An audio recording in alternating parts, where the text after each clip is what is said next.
You are dying 100 times daily. Death is a daily thing. There is something within you constantly telling you you are not alright. A random bug in your physical software, and that causes crashes. The inescapable feeling something is missing in life. I'm going wrong somewhere. That is the ego. The sufferer is the cause of the suffering. 1, I am in trouble. 2, somebody will come from outside to help me out. That is the first delusion. Whether or not you are free of delusion is decided only in the moment of Sri Krishna is saying that the one in Brahmi Stithi remains established in Nirvana even at the time of death.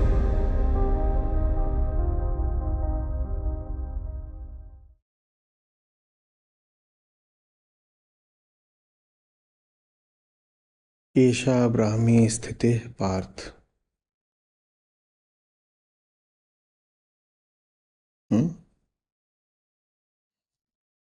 What is the Brahmi Stithi? Sri Krishna is pointing out this is the Brahmi Stithi, and it is characterized by freedom from delusion.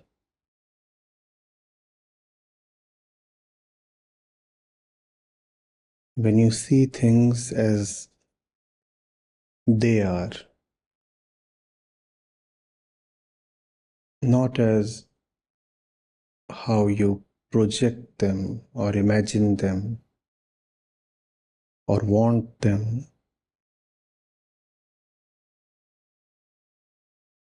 that is Brahmi Stithi, the Brahmi state.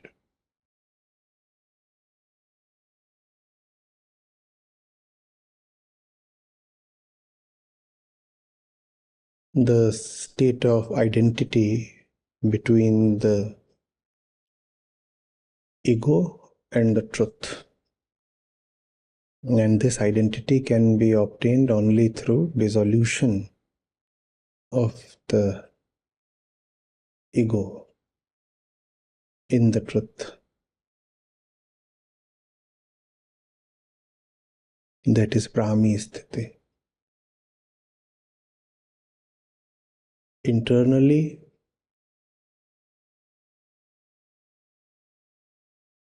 the clamoring one, hungry one, restless and incomplete one is no more. Externally, the objects that appeared tempting or terrible are no more. And these two disappearances always happen simultaneously. As long as within there is the belief that you are the incomplete one, without there would be objects promising to fill up the incompleteness. If you see objects out there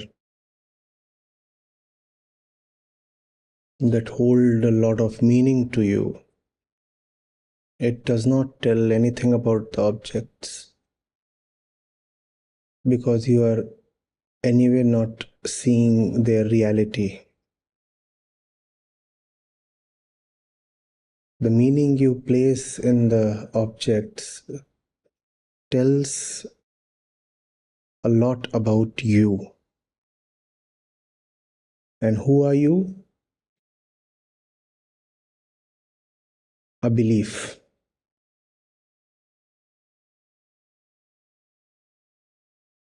The I, the ego, is its own belief. The belief that it is existentially incomplete. There, but yet not there.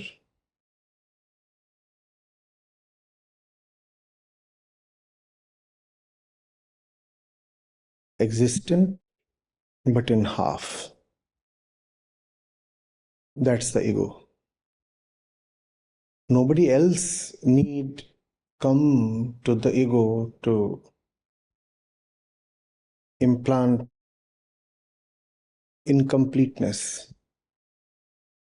Nobody else need to tell the ego, you're not all right, you are incomplete, you are restless, you're not okay. The ego holds a strong belief of its own pre-existing, as if the belief was what was born.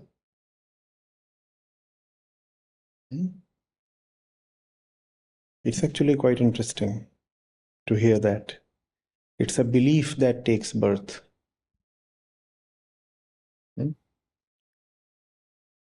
The belief that I am and yet I am not. The belief that my existence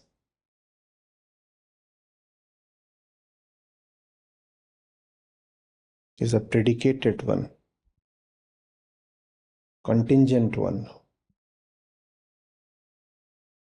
That's the ego. This belief is what is taken as the self, the starting point, the homegrown truth.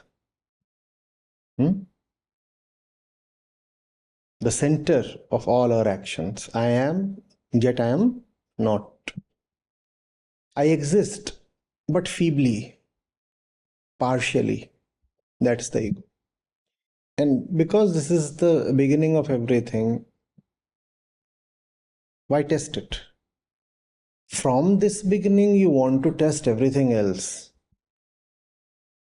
From this beginning, you want to test everything else. You will not test this beginning because this beginning is who you are. If you test it,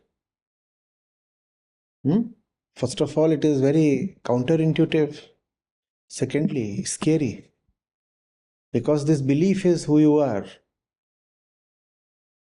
Testing one's own existence is definitely a risky thing, no? One does not know what the test might reveal.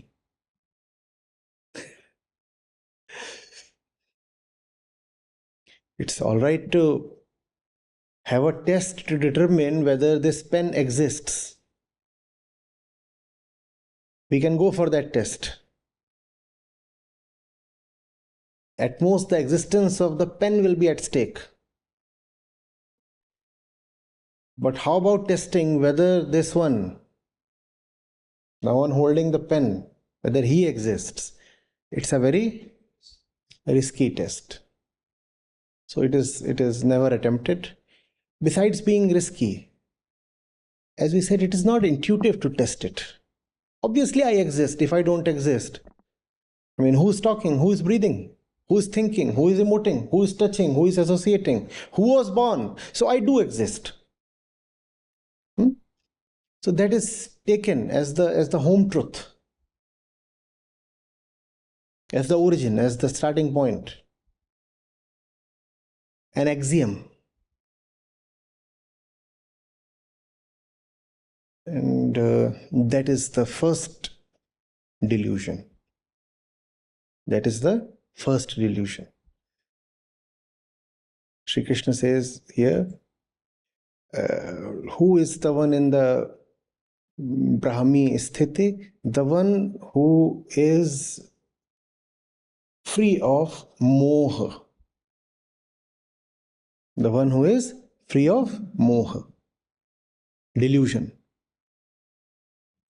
And delusion starts at birth. You could even say, just as we said, belief is born. You could say moha is born. Delusion is born. What is the most fundamental delusion? I exist. I exist as the controller of the body, as the owner of the body, as somebody apart from the body. We do not say, this is me. We say, this is mine. Look at the mega assumption contained there. You will never touch your arm and say, this is me. You will say, this is mine.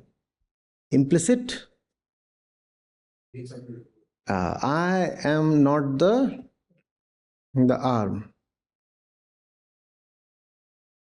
So, which is fine to an extent, because it limits your body identification, which is fine. This is my arm. I am separate from the arm. To that extent, it is fine that it limits your body identification, but it is also very, very dangerous. And the danger outweighs the benefit, in that it gives rise to a fictitious entity, the owner of the arm. The arm is visible. Who is the one owning the arm? Is that one visible? No. But just because the arm is there, somehow the being, the existence of the owner of the arm gets validated. It's validation through assumption. So we say, there must be somebody.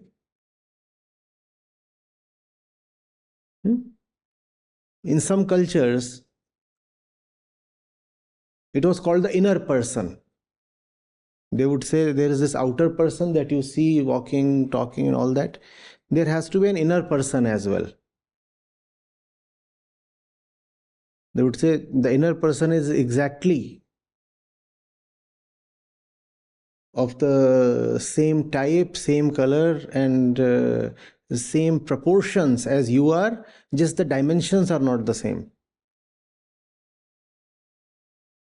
So it's a miniature form of who you are. So here you are, the outer one, and there is the inner one sitting within.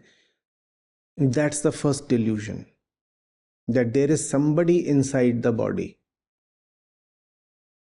And it's very, should I say, normal to fall to that delusion, because it does appear that there has to be somebody inside the body.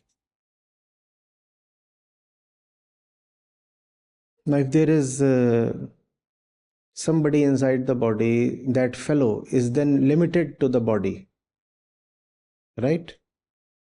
Can work only through the body. And the body is limited.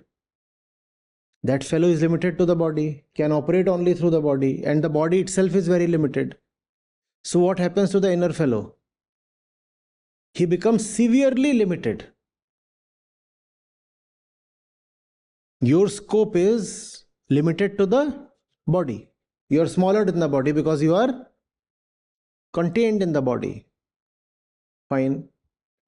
Even if we admit that you are the controller of the body, this body that you control is of little avail. It can't do much. Can't run beyond a speed. Can't jump beyond a height. Can't live beyond a point. So the inner one becomes very, very limited. Limited in time, limited in space, and limited in ability. Also limited in knowledge. Because the storehouse of knowledge is the brain, which is the body.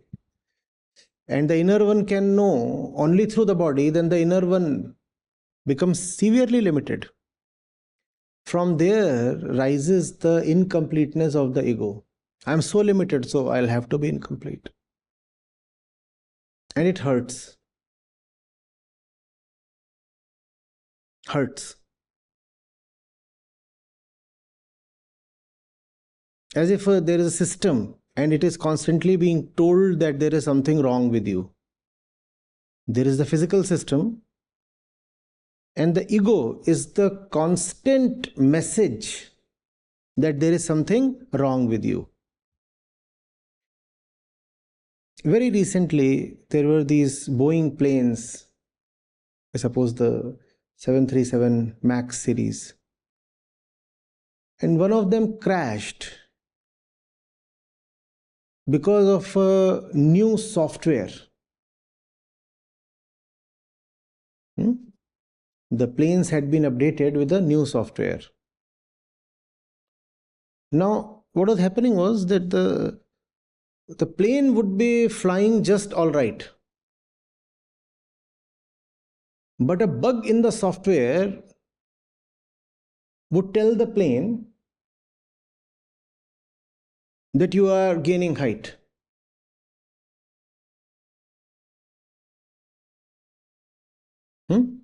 And not only will it tell the software you are gaining height, not only will it tell the plane that you are gaining height, obviously, it would then rotate the nose of the plane so that it comes down, loses height.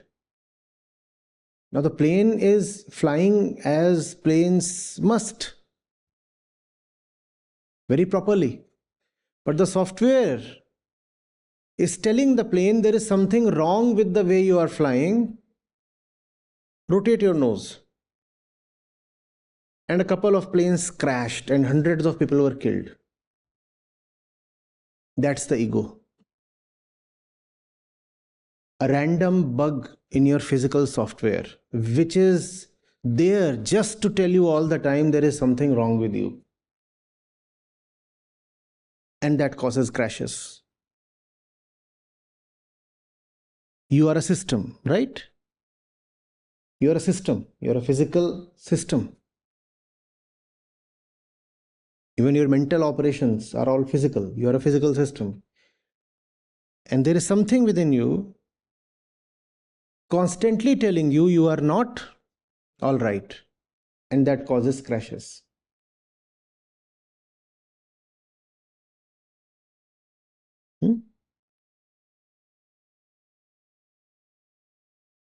The inescapable feeling, something is missing in life, that is the ego. I'm going wrong somewhere.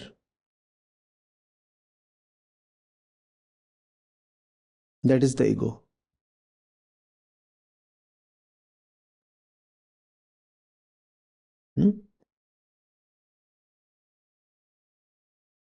I could have taken the example of a faulty altimeter that does not warn of ground proximity. So the plane is flying too low, too close to the ground, and the sensor doesn't warn. But there, the analogy would have meant that there is already something wrong with the way the plane is operating. And the corrective mechanism rather failed to kick in. The plane was flying badly and the corrective system didn't operate, so the plane crashed. No, but that's not a proper analogy. The ego will tell you something is wrong when nothing is. That's a better example. The ego will tell you something is wrong when actually nothing is. Actually nothing is.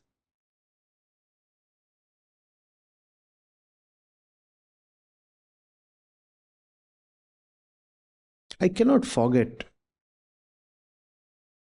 There was this song from the Hindi movie.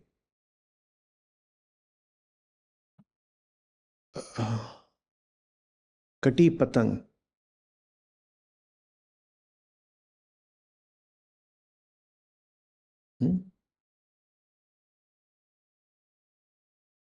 And the lyrics ran something like this: ना कोई उमंग है, ना कोई तरंग है, मेरी जिंदगी है क्या एक कटी पतंग है. And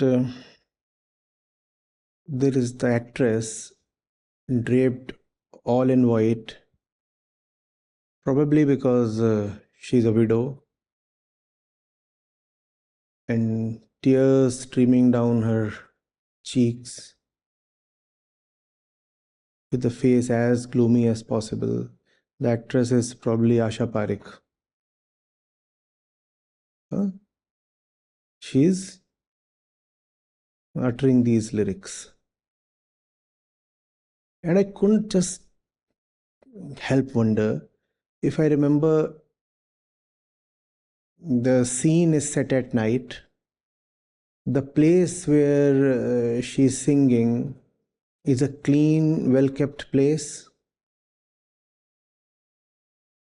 The singer, the woman, is young, healthy, also looks educated, also intelligent, going by the construction of the song. Not everybody can create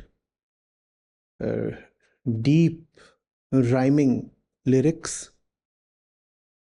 Nothing looks wrong with her, but she is in deep grief. And I look at the screen and I wonder, who told her that there is something wrong with her? I don't know who did, but she is absolutely convinced that life is a kati patang. Absolutely.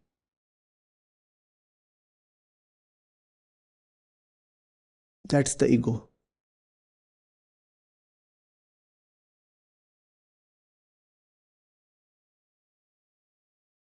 You will not know why you are upset, but you will be upset. You know why you are upset?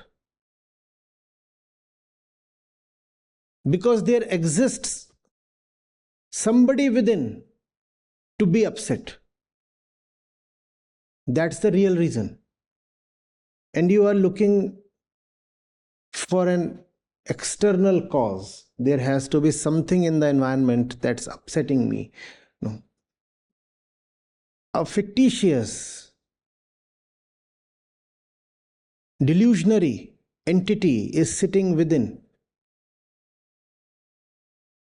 hell-bent to remain upset. And that is the only reason you are upset.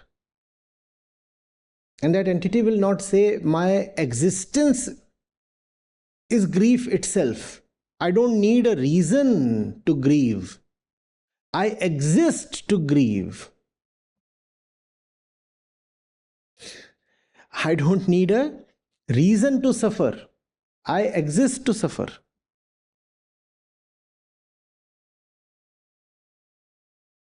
That's the ego. But the system, as it is made, as it takes form in Prakriti,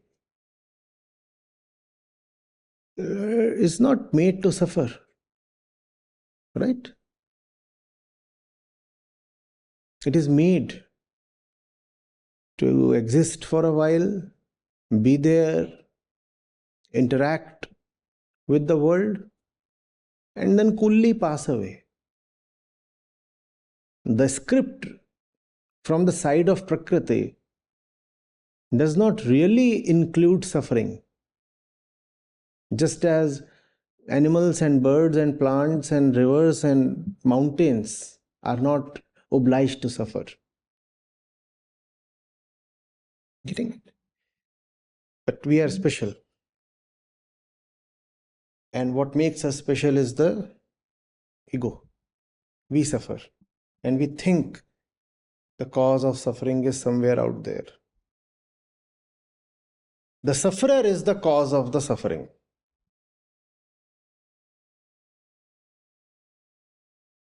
Just as you are not supposed to suffer, the counterpart is nothing in the universe is supposed to help you out. Because help is needed only when you are in, first thing, trouble. Help becomes a relevant word only when there is somebody who really needs help. You don't ever need help. That's not how you are constructed. That's not how the game is. You don't need help. You don't need completion. And the corollary is nothing exists there to provide you completion. And these two obviously go together, no? Neither do you need to be completed, nor does anything exist to complete you.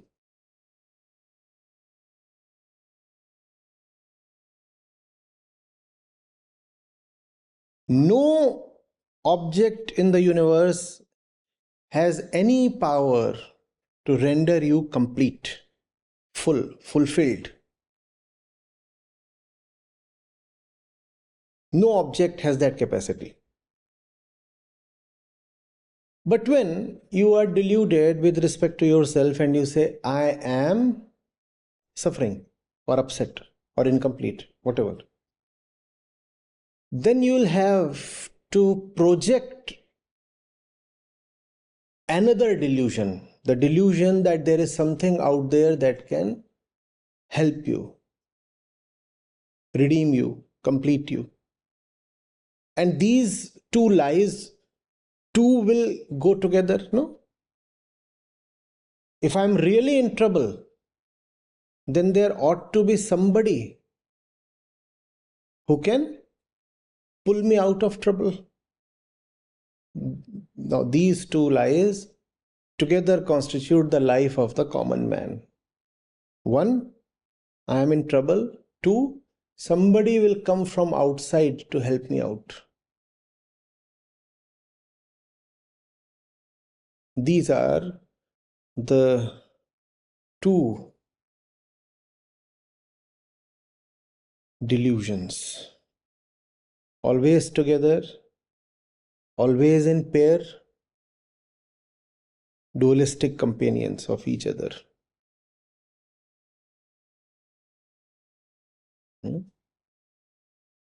Both are great lies.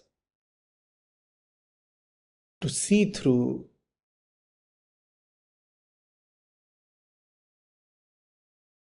this couple is the Brahmi Stithi.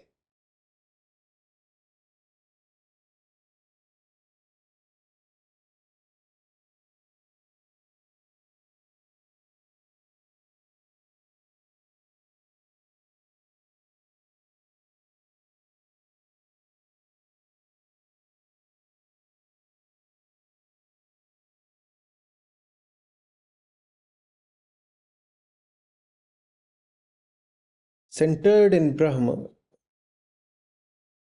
even at death, one remains established in Nirvana. Death here would refer to two things. One, the moment of physical expiry, after which the organism would no more act as it usually did. That is one, the common meaning. Second, the day-to-day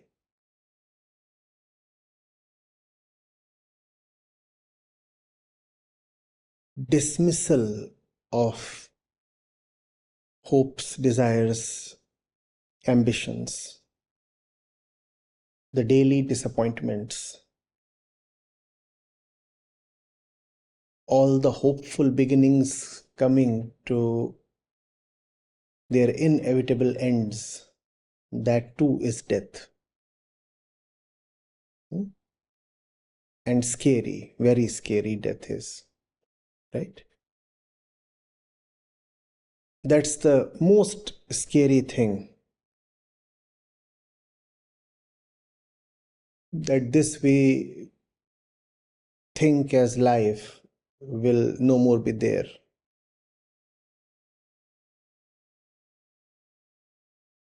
And when you are that scared, then you lose any bit of wisdom that might have remained.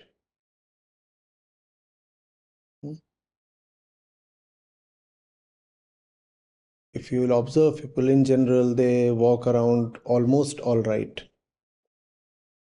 But when faced with extreme situations, extreme fears,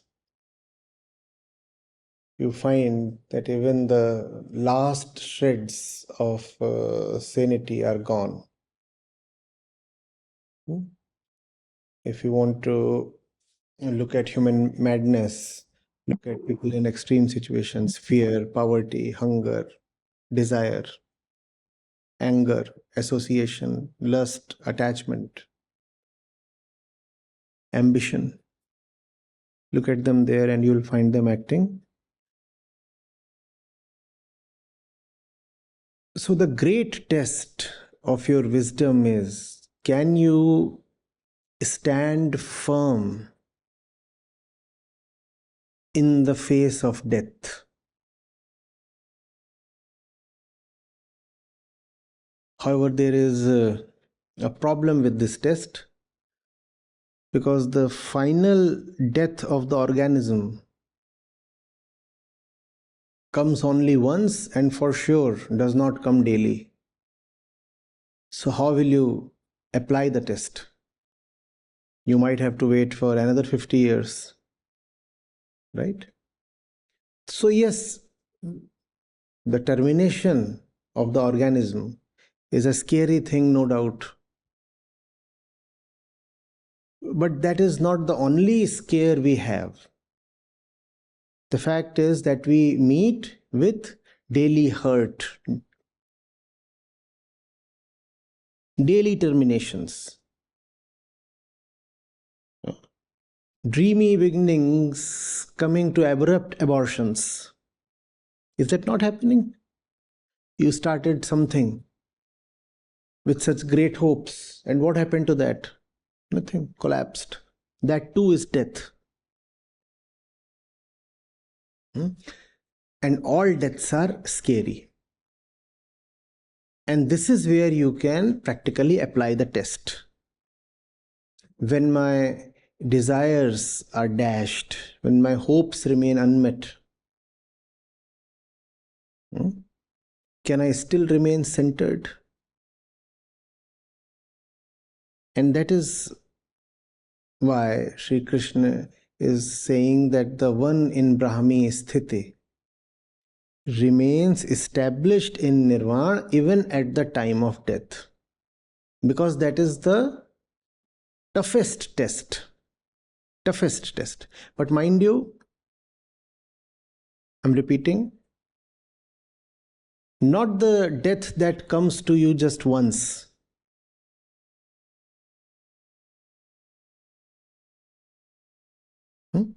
One final time, no. You cannot spend your entire life waiting for that without having tested your insights for want of the occasion. You cannot say, only when that final occasion comes will I be able to test my depths. Now let's say that final occasion does come. Death stands in front, staring you in face, and you test and you find that the test has failed. Right? What will you do now? Because this is anyway the moment of death. So a lot of things that are said with respect to the moment of death in spiritual literature have to be read with care.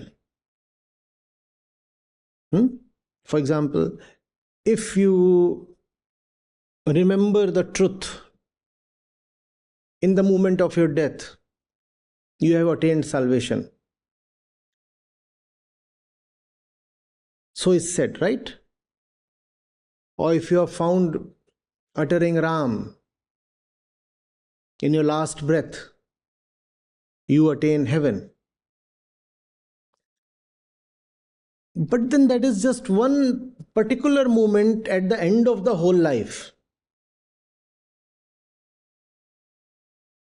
And after that moment, there is no opportunity to recover. So death then has to be taken in a larger context.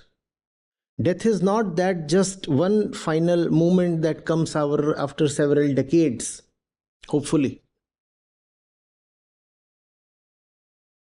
Death is a daily thing. Death is a daily thing.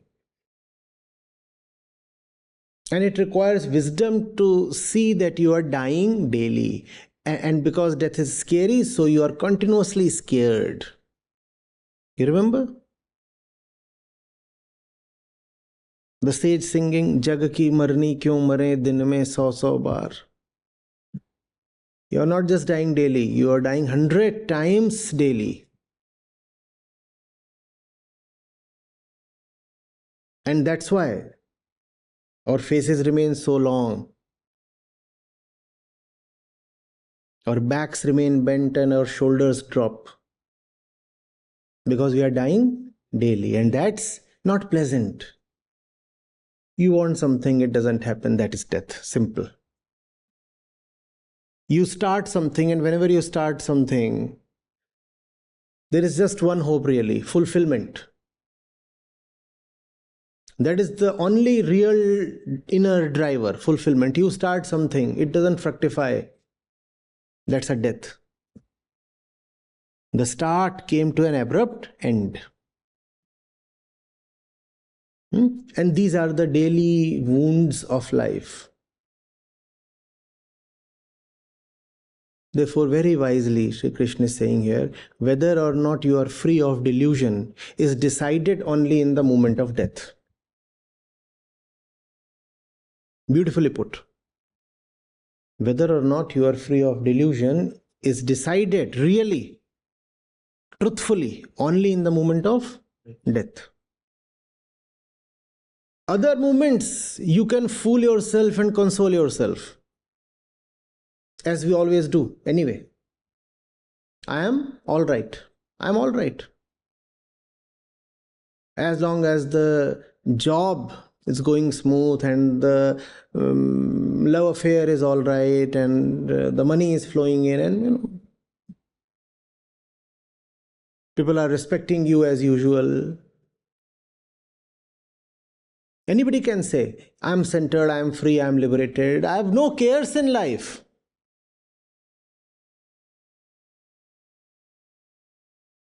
The truth will be exposed in the moment of death. In the moment of death. And when that moment comes, we lie shattered. Have you seen people breaking down?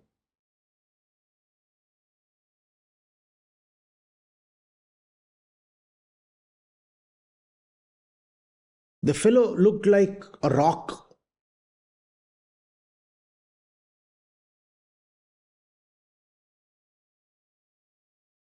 And one blow of time, look, he has just crumbled, crushed, been powdered.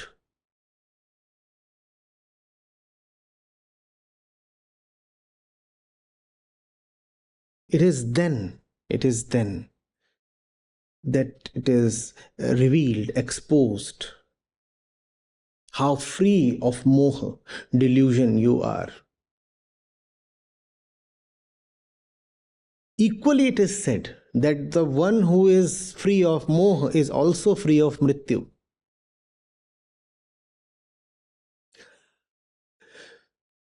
Because the first delusion is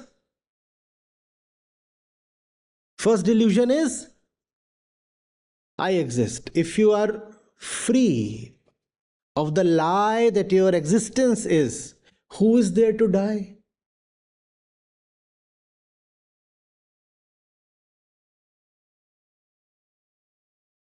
Who's there to die? And that's the reason the knowers have sung so greatly of death. They said, we are already dead. And therefore death cannot scare us anymore. Die. Die. मरना था सो मर गया, अब को मरने जाए. There was somebody within who needed to die, who needed to be put to death, and he has been terminated, executed, silenced. Now there is nobody left to die, therefore I am immortal, I am free of death. You understand this? The greatness about self realization is not that you will get some great heaven after your death. The great thing about self realization is that you will stop thinking of death altogether. Even if you are continuously thinking, I have been a great devotee or a very pious person or a very knowledgeable person, so after my death I'll be rewarded with this, that, or a fantastic rebirth, it still means that death means a lot to you. It still means that you think of yourself as alive, which basically means you are still very deluded.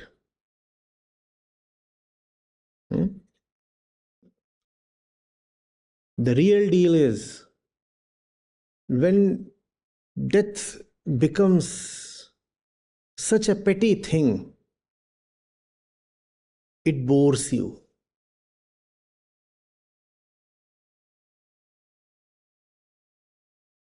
You don't want to talk of death. But there's nothing special in death. In some sense, I'm already dead. So why are you talking about that one moment of physical termination?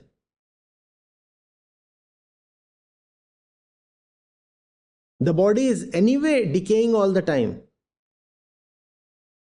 What great thing will happen in that particular moment, or what will happen then, which is anyway not happening right now? So don't bring these things to me, they don't interest me. That's the fruit of knowledge. You're no more interested in death, and then you are really alive. To be scared of death is to be just so interested in death. Do you see this? The fellow who is scared of death is thinking of death all the time. And when you're thinking of something all the time, aren't you interested in it? The Jnani is bored of death. He said, what death? Because he is bored of death, so he is available to life. You cannot scare somebody of something he does not value at all, right? So the knower cannot be terrified or arm twisted.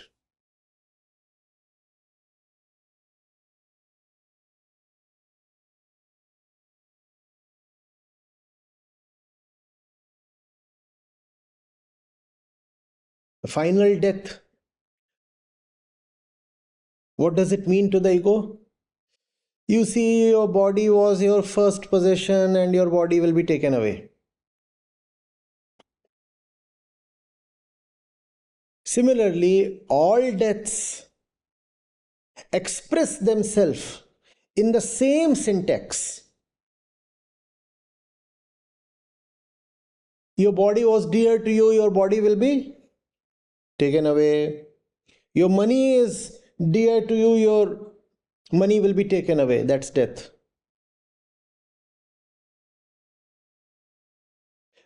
Your prestige is dear to you, it will be taken away. That's death. Something is dear to you and it will be taken away. And why is anything dear to you? That same fundamental delusion. I am incomplete and that thing makes me complete. If that thing goes away, what will happen of me? What will remain of me?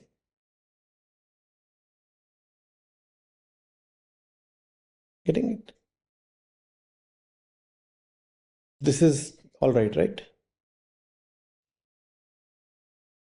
That's death.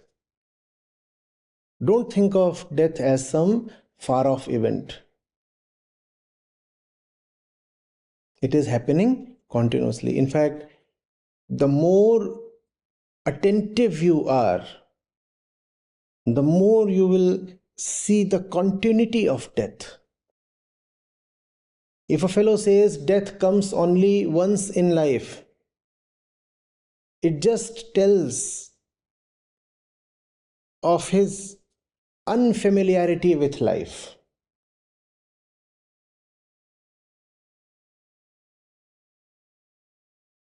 If you think you die only once, then you don't know what life is.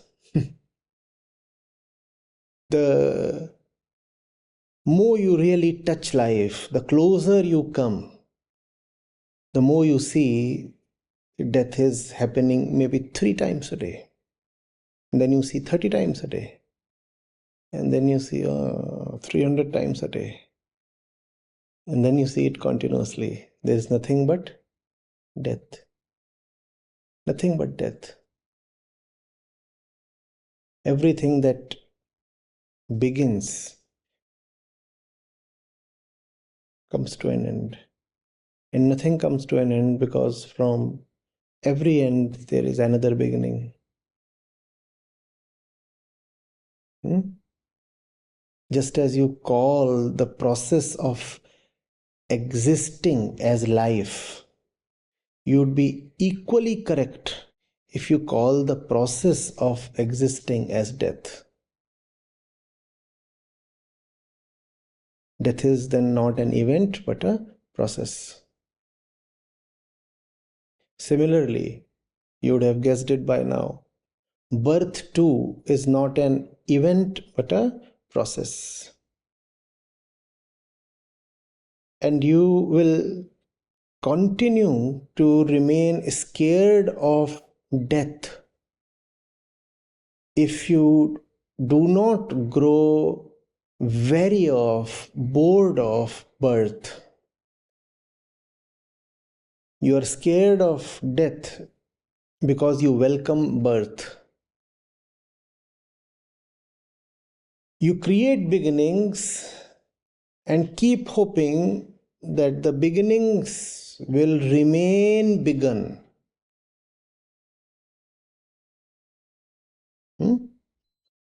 Each beginning will come to an end. Don't associate yourself with them. There is no need to.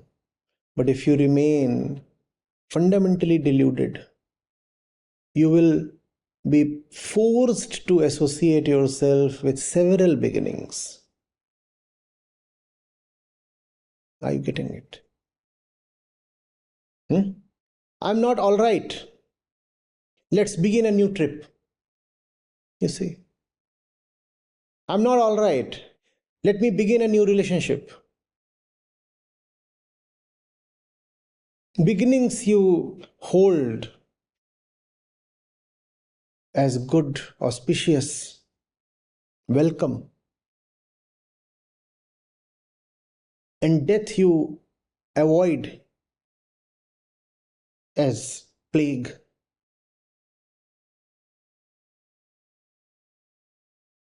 How will these two go together? If you are invested in beginnings, you will have to be devastated in deaths. Are you getting it?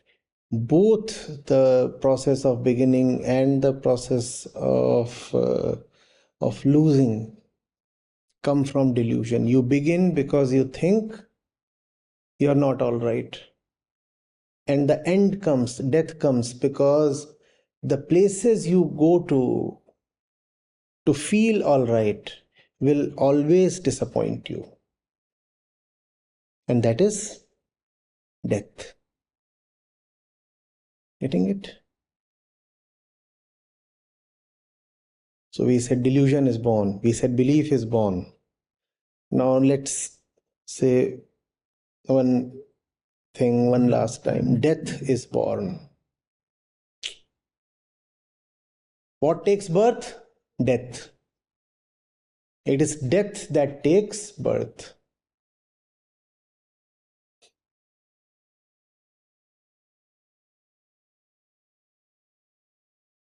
If you can deal with your daily disappointments,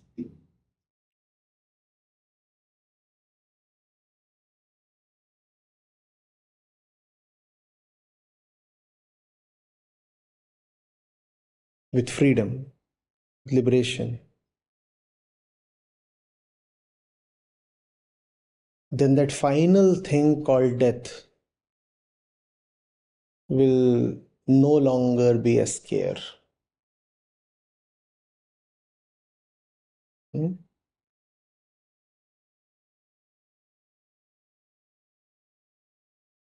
can even quote this as the very definition of freedom. A free person is one who neither clings to life nor runs from death. But as you write this, again, the inner thing would have played a trick. It would have told you that death means that final one-time thing. We are talking of the micro deaths, the daily process.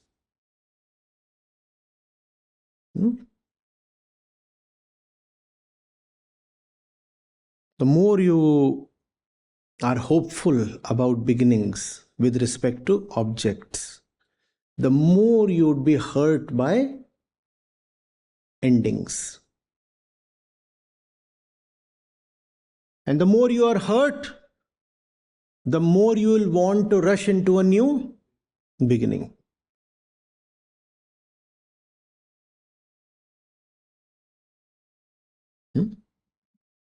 Professionals, veterans in the relationship market, they say that if you want to really get hitched up, look for someone who just had a breakup.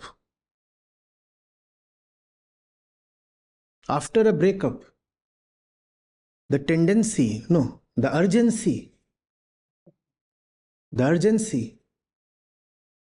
to just cling to somebody, anybody, is at the peak. Every ending leads to,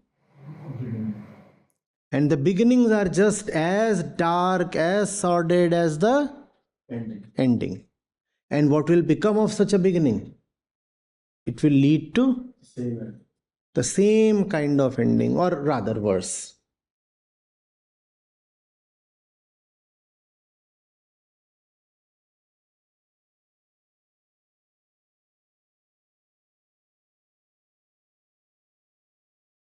Getting it?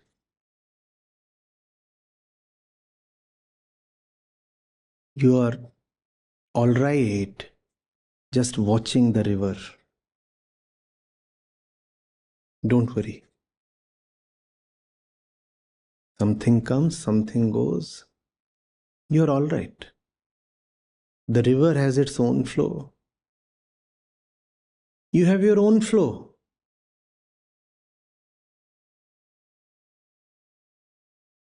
Nothing there is obliged to satisfy you.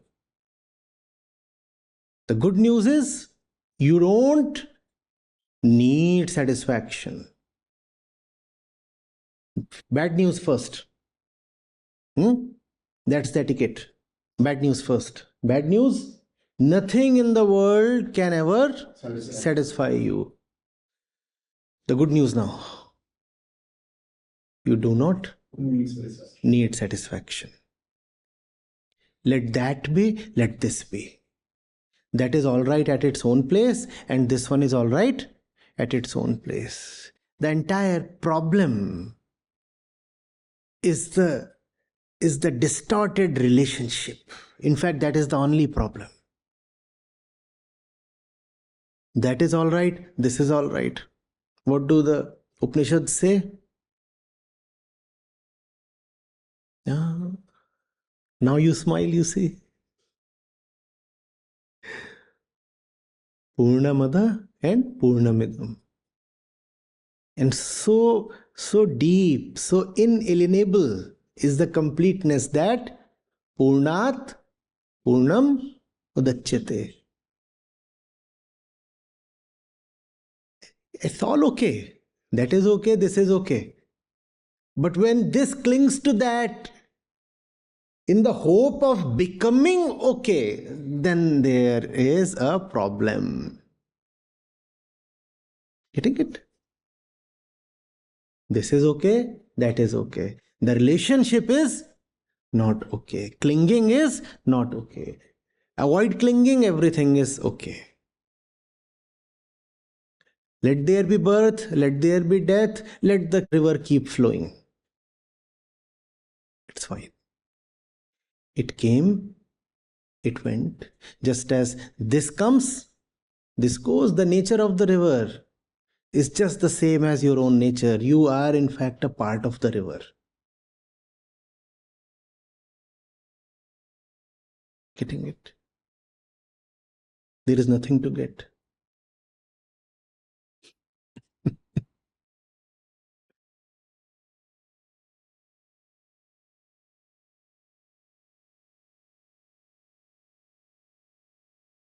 You understand the way of all seeing.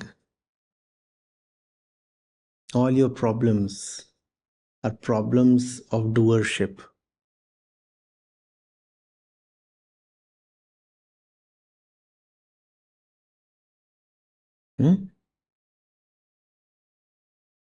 The solution is not to do more, but to realize what you have been doing foolishly.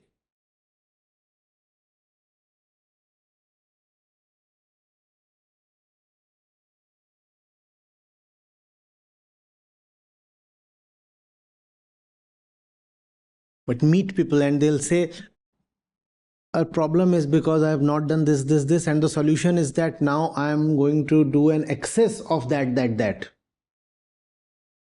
Both the diagnosis and the remedy are totally flawed. Double delusion once again. That's duality.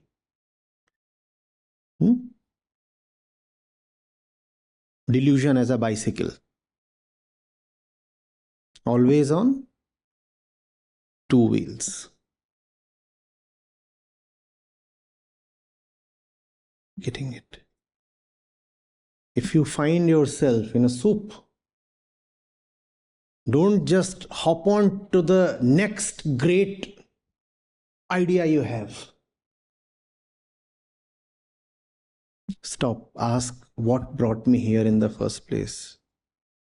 And that which brought me here will only take me to a place even worse.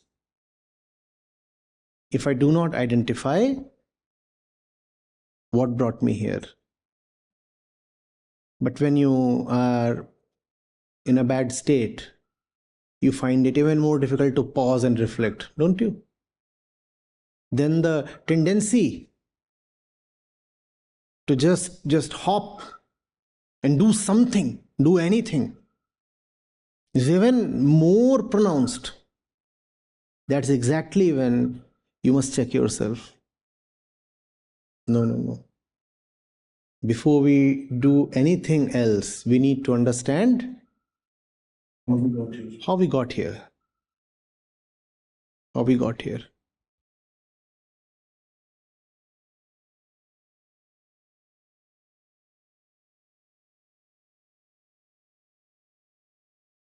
How will you solve climate change? By doing more?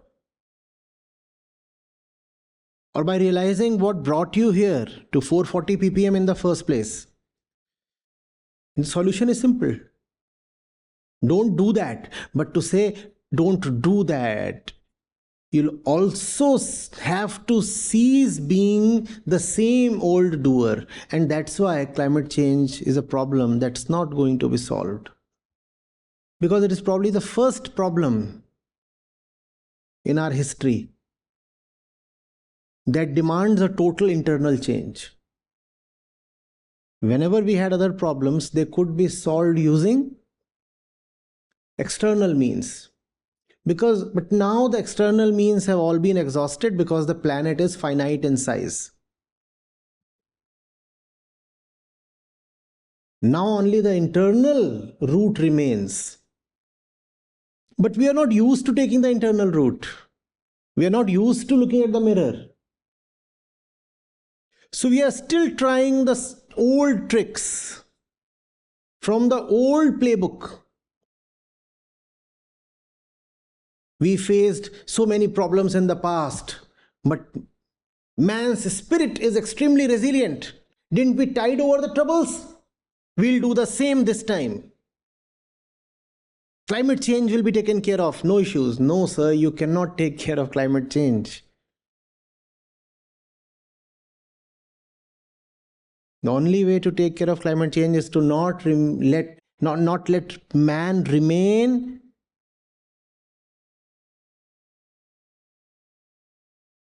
who he has become. As long as you remain this that you have become, your deeds will remain the same. If the doer remains the same, can the deed change?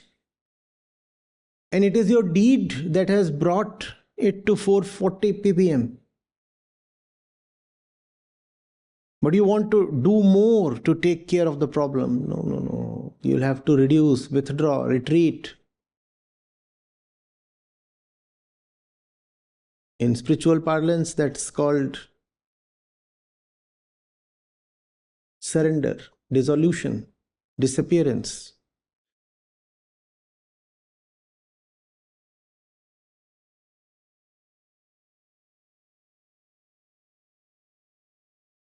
If you want to prevent extinction outside, you need to go extinct inside.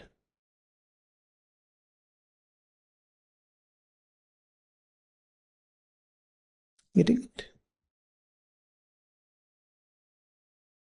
Just download the Acharya Prashant app, and there you go to the community section, and you have live testimonials streaming in at the rate of 1 every 5 minutes. I'm seeing lives change in thousands, if not millions, every day in front of my own eyes. We are doing it. Right. We have actually done it.